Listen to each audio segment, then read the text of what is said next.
अस्सलाम वालेकुम। प्रोग्राम आईना के साथ ताहिर अहमद भट्टी आपकी खिदमत में हाजिर है।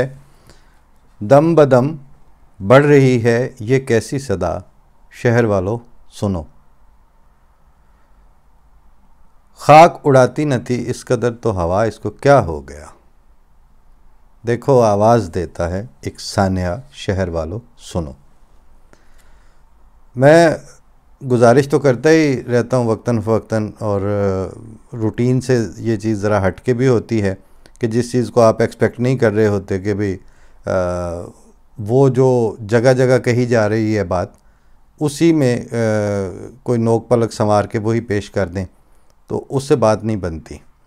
और वैसे भी वो तो आप सुन नहीं रहे हैं, लेकिन हम ये अर्ज़ कर रहे थे कि एक्सक्लूसिव रवैया कुछ लोगों को निकाल बाहर करने का, ये इब्तदाई तौर पर 53 में इसके लिए तमाशा लगना शुरू हुआ था।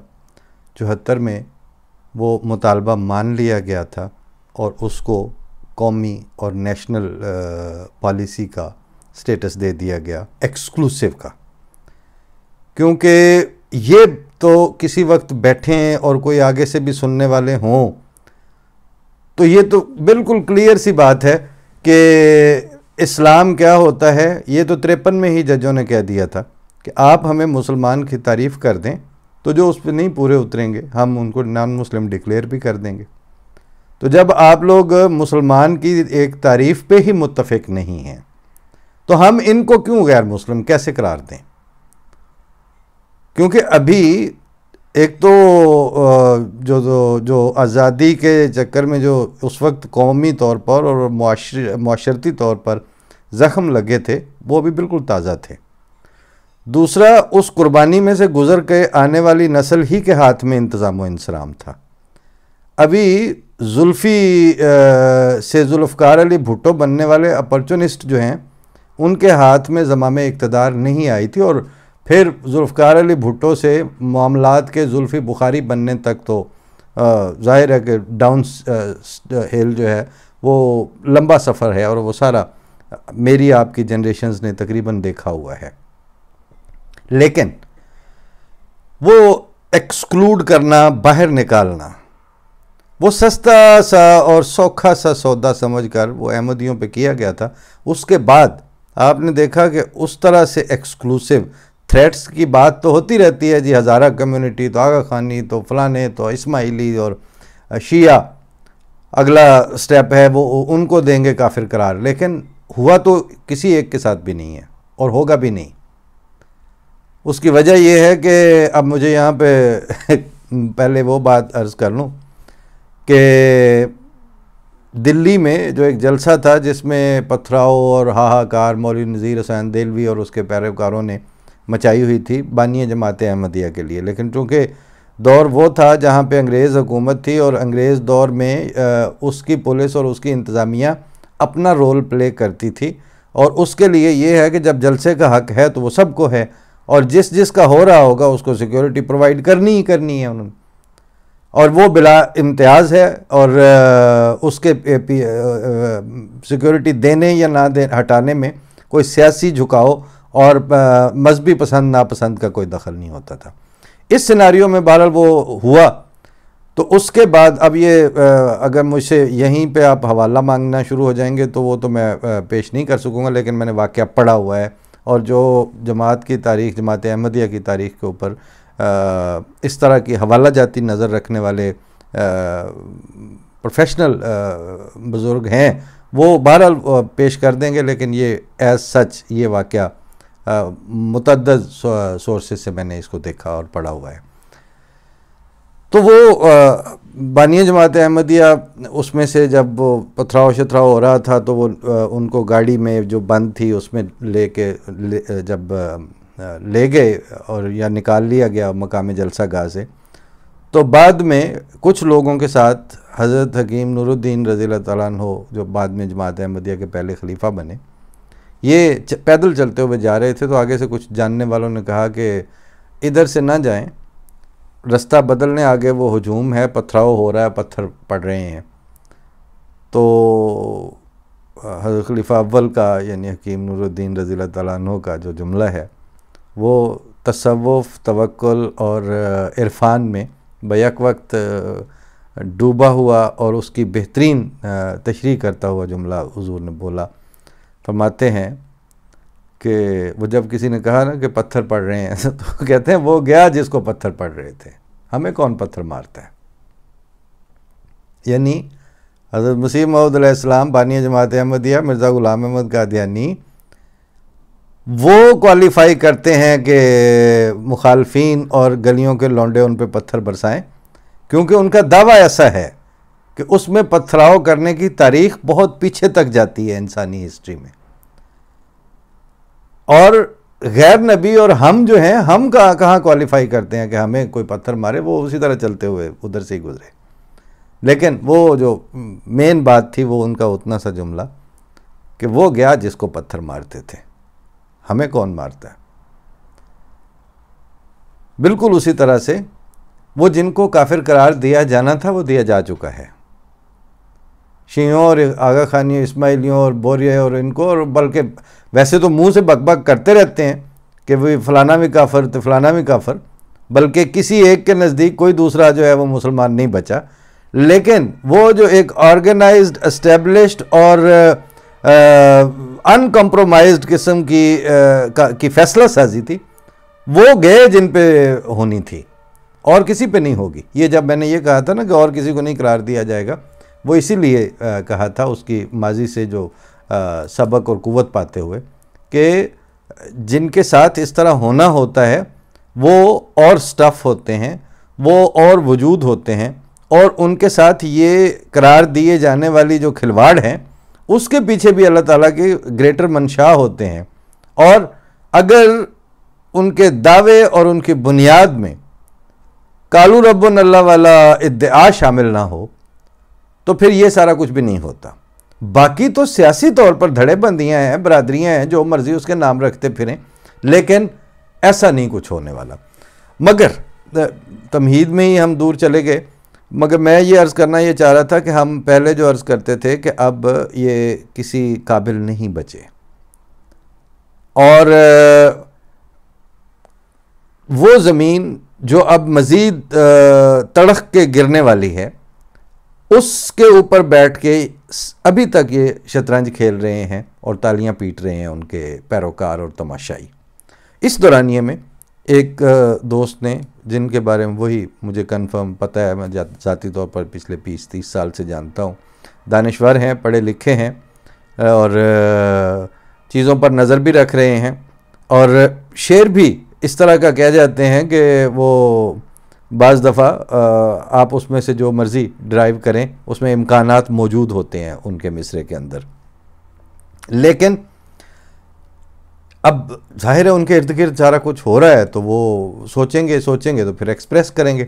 ये उन्होंने लिखा है, कहते हैं, ये मैंने उनकी वॉल से कॉपी करके रखा हुआ था कि जो बातें हम कर रहे हैं, या इसमें आगे एक जगह आएगा कि ये आइन जो है ये अब पब्लिक मफादात के तहफ़्फ़ुज़ का ज़ामिन नहीं रहा, और अब इसको तोड़ कर नया मिसाके इमरानी मुआहदा, नया यानी मिसाक लिखने की ज़रूरत है।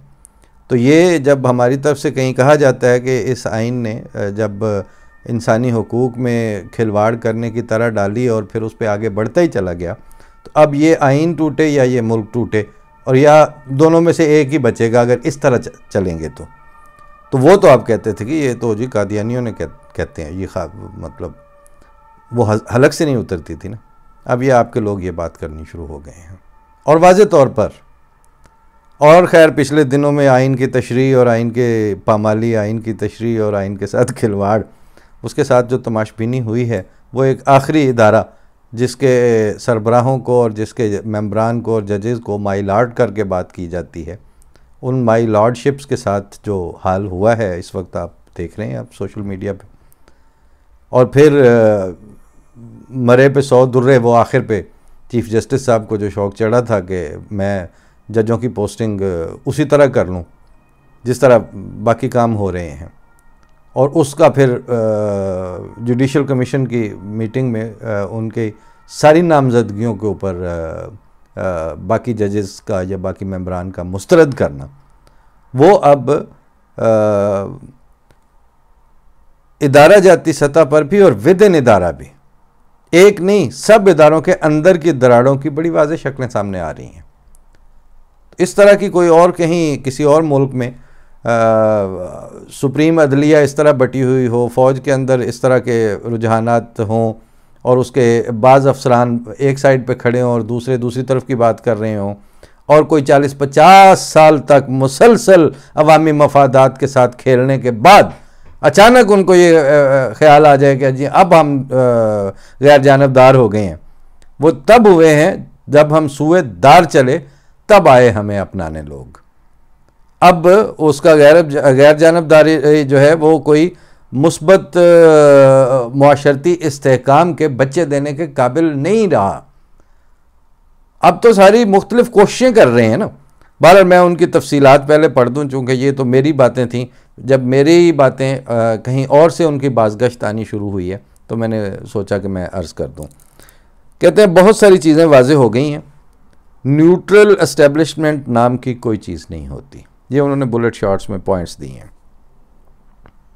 फ़ौज के साथ डील एक पागल का सौदा है, होता है। जर्नैल से ज़्यादा जज एंटी जमहूरियत और एंटी पार्लियामेंट हैं। अवामी मैंडेट को बंदूक की बजाय कानून से बेहतर तौर पर दफनाया जा सकता है। नवाज लीग की बागडोर शहबाज ग्रुप को देना हिमाकत है। प्रो एस्टेब्लिशमेंट सियासत दरअसल सियासी खुदकुशी होती है। पीपल्स पार्टी सड़क की बजाय ड्राइंग रूम की पॉलिटिक्स में कंफर्टेबल हो गई है। इस मुल्क का सियासी मुस्तकबिल पंजाब की बगावत पर मुनहसर है, मगर इस बगावत की क़यादत फ़िलहाल नाकाफ़ी है। अब ये है जिसकी वजह से मैंने इनकी वो बात ये तहरीर सिलेक्ट की है। कहते हैं अब 1973 का आइन भी अवामी मफाद का ज़ामिन नहीं रहा। इसमें सिर्फ इतना इख्तलाफ है मुझे कि इन्होंने ज़ामिन जो है वो ज़ोए लफ्ज़ा के साथ लिखा है, लेकिन वो तो अब उर्दू के साथ ये हशर हो ही रहा है, किसके ऊपर जुमला कसें और किसको फब्ती कसने का कोई फ़ायदा नहीं है। लेकिन बहरहाल ये ज़ौआत के साथ होता है। अब 1973 का आइन भी अवामी मफाद का ज़ामिन नहीं रहा। अब मुल्क एक नया सियासी मिसाक मांगता है। अब मुल्क एक नया सियासी मिसाक मांगता है। ये तो लिख दिया इन्होंने, लेकिन ये नहीं बताया कि जब आप नए आइन की तरफ बढ़ने का सोचेंगे तो पहले तो किसी ना किसी तरह, जिस ज़माने में 73 का आइन मुरतब हुआ है तो मारे बांधे के आप 4 सूबों 4 यूनिट्स या इस तरह की सूरत हाल आपकी थी, और वहाँ उस वक्त खैबर पख्तूनख्वा में तालिबानाइजेशन और TTP आके पंजे नहीं गाड़ चुकी थी, और बलोच अलहदगी पसंदों की तहरीकों से बलोचिस्तान का ये हशर नहीं हो चुका था। उस वक्त इन सूबों में ट्रेनें चलती थीं, लोग जाते थे आते थे, रहना बहना उठना सबका चल रहा था। उन हालात में वो आइन बन चुका। लेकिन जब आप इस आइन को रिप्लेस करने के लिए नए मिसाक की बात तो कर रहे हैं, सियासी इस्तिलाहों का जिक्र कर लेना तो आराम से हो जाता है, लेकिन इस वक्त आपकी जो इज्तमाई और मुआशरती और कौमी तफरीक का जो लेवल है वो आपको किसी सियासी मिसाक की तरफ जाने देगा भी कि नहीं, ये अगला बहुत बड़ा क्वेश्चन मार्क सामने है। फरमाते हैं कि एक नया सियासी अब ये मुल्क एक नया सियासी मिसाक मांगता है। आगे लिखते हैं कि फ़ौज, अदलिया और ब्यूरोक्रेसी के दरमियान इस मुल्क की अमली हैसियत एक कॉलोनियल हस्ती के तौर पर कायम करने के लिए एक दायमी इत्तफाक राय है जिस पर अमलदारी कमज़ोर नहीं हुई। मुश्किल तरीके से जैसे इन्होंने बात की है कि ये जो कॉलोनियल अप्रोच होती थी टू गवर्न, उसी को लेके उसी को मजबूती से थामा हुआ है, जो ताज़ा फलाई रियासत के और पब्लिक मफाद के ऊपर बेस करने वाली और इस रैशनल के साथ हुकूमत करने वाला सेटअप है, उसको रास्ता ही नहीं दिया जा सका। मरकज़ी हुकूमत का काम सिर्फ वफाक चलाना होना चाहिए, मुल्क नहीं। वफाक में कायम रहते हुए सूबों को मुल्क की तरह और ज़िलों को सूबों की तरह चलाना होगा, यानी वही डिस्ट्रिक्ट गवर्नमेंट्स और ये वो। तो उसके लिए आपकी जो पब्लिक ट्रेनिंग थी वो पॉलिटिकल कैपेसिटी बिल्डिंग की होती तो अब आप ज़िली हुकूमतें और ज़िलों को सूबों की तरह चला भी रहे होते। अभी तो आप ज़रा सिर्फ एक ज़िले में कारों की रजिस्ट्रेशन के काम के ऊपर फूल प्रूफ सिस्टम बना के दिखाइए, दूसरे ज़िले वाले उसी को सैबोटैज कर देंगे। इसका मतलब वो हुआ कि पता है कि ये चीज़ें हैं, लेकिन उनके ऊपर काम किसने किया है।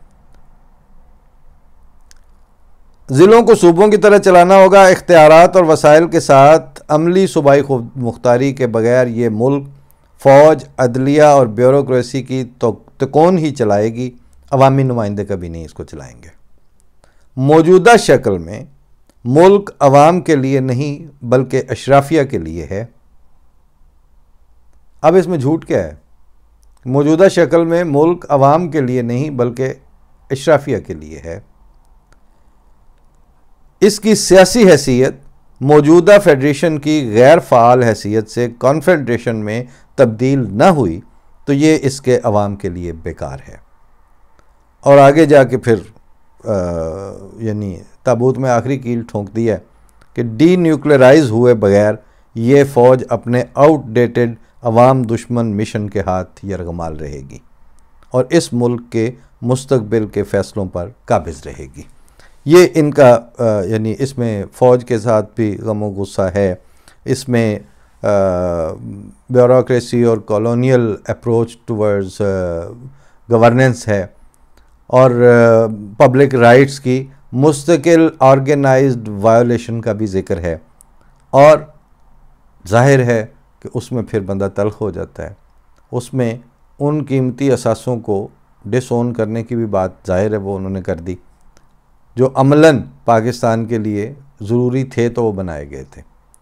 अब जिस तरह की आपको तरीक़ेकार बताए जा रहे हैं, जिस तरह के ऑप्शंस बताए जा रहे हैं अपना सर पानी की सतह के ऊपर रखने के लिए और ज़िंदा रहने के लिए, वो उज़्रे गुनाह जो हैं वो बदतर अज़ गुनाह अस्त के मिस्दाक हैं। संजीदा बात आखिर पे मैंने एक स्क्रीनशॉट लेके रखा हुआ था, वसीतुल्लाह खान साहब ने एक ट्वीट किया है। कहते हैं कि डॉलर 240 की हद पार कर गया है, जबकि मंगोलों ने बगदाद की मुकम्मल नाकाबंदी कर ली थी। तब महल में ये बहस हो रही थी कि सुई के नाके से बैक वक्त कितने ऊंट गुजर सकते हैं। जिस तरह की उस वक्त ये चल रही थी खराफात बगदाद में, अब उसी तरह की लायानी बकवास और बेमानी बहस वो इस वक्त चल रही है कि स्पीकर को की सीट कौन जीतेगा, वोट किसने कर लिए, कितना और अब वफाक में हम क्या कर देंगे और सूबे में हम क्या कर देंगे, और हमें अगर आने से रोका गया तो गवर्नर राज लगा देंगे और गवर्नर राज का किया तो हम ये कर देंगे। आप नोट कर लें कि आपको आपकी जो इस वक्त सांस की डोरी है वो आपकी मईशत के साथ अटकी हुई है और डॉलर का 240 पे जाना या अभी इससे आगे चले जाना, इसका मतलब यह है कि आप अपनी सर्वाइवल लाइन से इतना दूर निकल जाएंगे कि उसके बाद आपको पता नहीं कितना और कोई पैसे क्यों देगा, और जब देगा तो वो किन शराइत पे देगा, और आप क्या क्या कुछ साथ साथ कमिटमेंट करेंगे, कहाँ कहाँ की अपनी सोवरेनिटी से पीछे हटेंगे, कौन कौन के से हिस्से जो हैं वो उठा के प्लेट में देंगे और फिर ज़िंदा रहेंगे। और वो ज़िंदा रहने के लिए भी पब्लिक नहीं, आप अशराफिया और ये जो अब स्पीकर की सीटों और वज़ीर आला के ऊपर मरे जा रहे हैं, ये सब इनका करना होगा। वो जो पब्लिक है, वो जो जिसने या कमा के खाना है या जिसकी 5-10 एकड़ है और उसने उसी में से वो इस वक्त पानी लगाने जाएगा या फसल के लिए वो कटाई बटाई उसी चक्कर में होगा ना। वो और उसकी मईशत या उसके जो दिन फिरने की आपकी इस सारी गिद्दड़ टपोशियों से तो उसका कोई भी ताल्लुक नहीं है और आपको उसकी परवाह भी नहीं है। अब सिर्फ ये है कि मुआशरे में एक तरह की तकसीम आप कर रहे हैं, यानी सियासी धड़े कर रहे हैं, मजहबी तकसीम और मजहब के नाम पर एक्सक्लूसिव रवैये इंट्रोड्यूस करवा के उनको पानी दे के वो दरख्त बड़ा करने के नतीजे में अब आप किस हद तक पूरी सोसाइटी तकसीम हो चुके हैं, ये अब आप देखते जाएं। और जब आपने ये सारा कुछ किया, उसके रद्द अमल के तौर पर आपने सोसाइटी को इस काबिल नहीं छोड़ा कि वहां पर वो लोग जिनकी वजह से प्रोजेक्ट अट्रैक्ट होते हैं, जिनकी वजह से उन प्रोजेक्ट्स में रकमें आती हैं, एक लीगल और एक सचमुच की ओरिजिनल इकोनॉमी जो है वो बन भी रही होती है और ग्रो भी कर रही होती है, वो माहौल आपने छोड़ा नहीं। और इस वक्त किसी शरीफ और महज़ब और सेंसिबल आदमी को कहा जाए कि ये मुल्क है और ये सिस्टम है और ये आप आके इसकी हुकूमत ले लें और चलाएं उसको, तो वो कानों को हाथ लगाएगा। आप मरे जा रहे हैं, किस लिए फिर मरे जा रहे हैं? आखिर वजह यही कि अब भी जो भी वसाइल नाम की चीज़ है, जहां से भी कोई IMF और एक घटिया और बेज़मीर और बेगैरती की डीलों के साथ आप सरवाइव करें, तो उस वक्त आगे कुर्सी पे आप हों।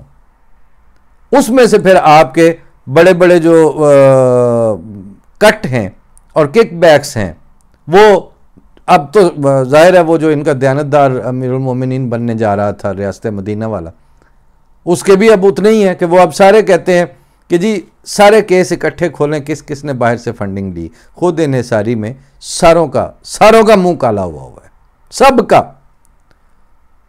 इस हालत में जो बोलने पे एनर्जी मेरी लग रही है, मुझे तो वो भी ज़ाया होती हुई नज़र आ रही है। लिहाजा अब मैं थोड़ा सा अपडेट ये वाइंड अप करके, तो अब मुझे अगले प्रोग्रामों में सिर्फ ये एक तरह का लेआउट पेश करना है कि जनाब ये कुछ हो चुका है। और इस तरह के मामलात को इतनी दहाइयाँ गुजरने के बाद अगर मुआशरे में हुकूमत और पब्लिक के सो कॉल्ड लीडरशिप का और फिर उस लीडरशिप के पीछे तालियां पीटने वाले हुजूम का, बेहिस्सी का यही लेवल हो, तो उस पर तवक्कुआत लगाने की बजाय अब वो जो काउंटर मेजर्स हैं कि जब ये सारा कुछ धड़ाम से गिरे तो आपके सर पे ना गिरे, और कोई वो बलियां और नीचे मतलब कोई ऐसा अल्टरनेट अरेंजमेंट और कोई ज़हनी तौर पर तैयारी कि वाक़तन भुख पड़ जाए तो उस वक्त क्या करना है, दवाई का तोड़ पड़ जाए तो उस वक्त क्या हल है, और रस्तों के अगर हालात यहीं तक आ गए तो उस वक्त अपने तहफ़्फ़ुज़ का क्या, थोड़े से सफ़र के लिए सिक्योरिटी का क्या बंदोबस्त होगा। क्योंकि ये तो जिस तरफ जा रहे हैं उस तरफ तो ये सारे बिजी हो जाएंगे। जितनी लॉ एनफोर्समेंट की ऑर्गेनाइजेशंस और इदारे हैं वो तो सारे इनके धड़ों को सेटल करने पे बिजी हो जाएंगे। आपकी सिक्योरिटी किसने करनी है? वो तो फिर वो अब मैं मुन्नू भाई के वो जो एक नज़म है मशहूर ज़माना, उसी के आखिरी एक बंद पढ़ के तो इजाज़त लेता हूँ, फिर अगले प्रोग्राम में बात मज़ीद होगी कि लोकी करां ते मोर्चे ला के करन हिफाजत फौजां दी। लोकी करां ते मोर्चे ला के करन हिफाजत फौजां दी, ते गुरदियां उत्ते बन सराणे मलम लवांदे सोजां दी। हेल्थ सिस्टम और हेल्थ फैसिलिटीज़ का तो हाल ही कोई नहीं है ना। तो गुर्दे में किडनी पेन है तो उसके ऊपर तकिया बांध दिया है, उसको टकोर हो रही है। गुरदियां उत्ते बन सराणे मलम लवांदे सोजां दी, ते सेंसर ला के करन नुमाइश अपने सारे कोजां दी। पर अजे क़यामत नहीं आई, पर अजे क़यामत नहीं आई। फ़ी अमान अल्लाह। अल्लाह ताला सलामत रखे और आप लोगों को इस हड़बूंग में सिर सलामत रखने की तौफीक दे, और आपके मुआशरे में इतनी दांत पीसती हुई अक्सरियत के अंदर वो जो सेंसिबल और कॉम्पिटेंट अक़लियत है, अल्लाह ताला उसको सरवाइव करने के लिए खुद अपने फजल से गैजेट्स फ्राहम करे। फ़ी अमान अल्लाह। अस्सलाम वालेकुम।